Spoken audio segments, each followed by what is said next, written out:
Hello दोस्तों, आज जिस कहानी के बारे में मैं बताने जा रहा हूँ वो एक खूनी किताब पे आधारित कहानी है जो एक सच्ची घटना है। किसी ज़माने में घटित हुई सारी घटनाएं इसमें दर्ज हैं।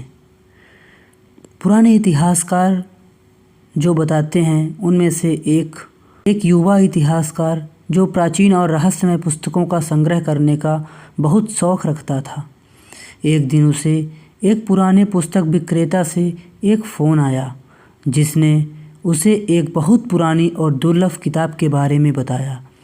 विक्रेता ने उसे बताया कि ये किताब एक छोटे से गांव में एक धूल भरे खंडहर में दबी हुई थी।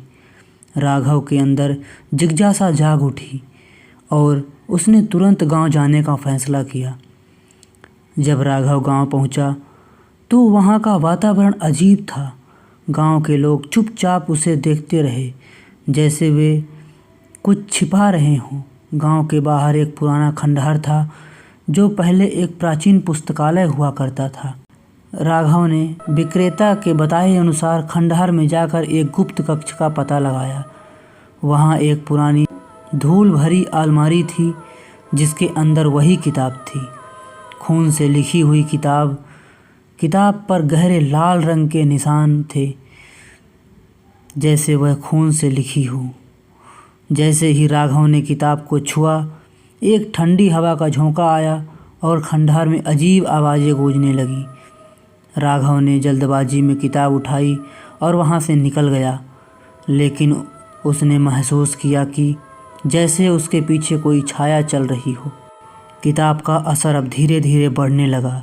जब राघव अपने घर लौटा उसने तुरंत उस किताब को खोलने की कोशिश की, लेकिन जैसे ही उसने पहला पन्ना पलटा उसे लगा कि उसकी उंगलियों पर कुछ चिपचिपा लगा हुआ है। वो खून था, लेकिन वह खून कहाँ से आया? घबराते हुए उसने किताब को फिर से देखा और पाया कि किताब के हर पन्ने पर खून से कुछ लिखा था। हर रात जब राघव सोने की कोशिश करता उसे अजीब आवाज़ें सुनाई देती, जैसे कोई बड़बड़ा रहा हो, रो रहा हो। किताब के पन्ने धीरे धीरे बदलने लगे और उस पर लिखे अक्षर हिलने डुलने लगे। राघव को लगने लगा कि इस किताब में कोई छिपा हुआ राज है।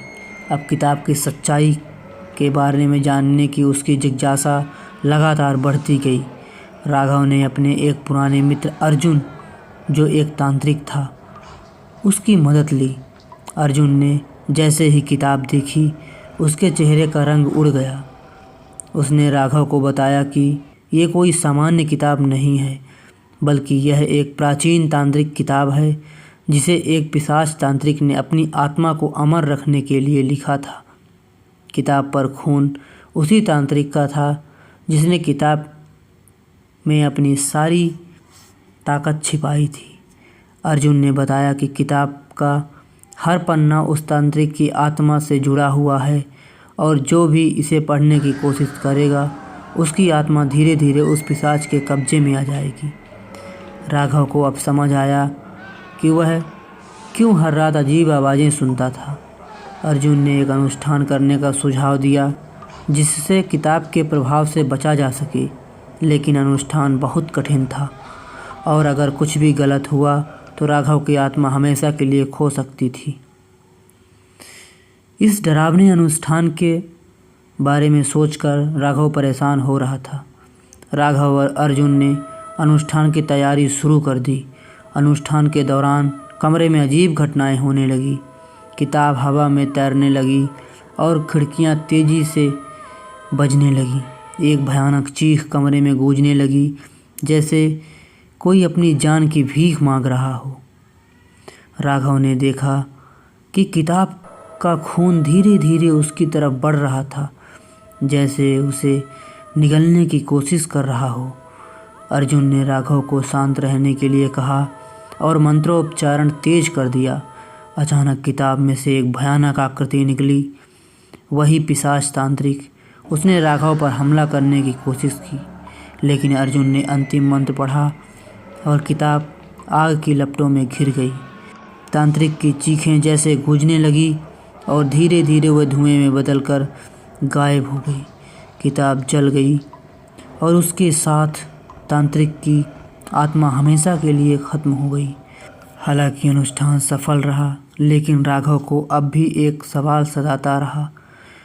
आखिर वह किताब कैसे वहाँ पहुँची और किसने उसे वहाँ छिपाया था।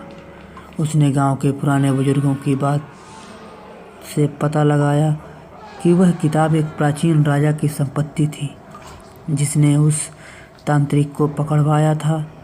तांत्रिक ने मरते वक्त अपनी आत्मा को उस किताब में छिपा दिया था ताकि वह फिर से जिंदा हो सके।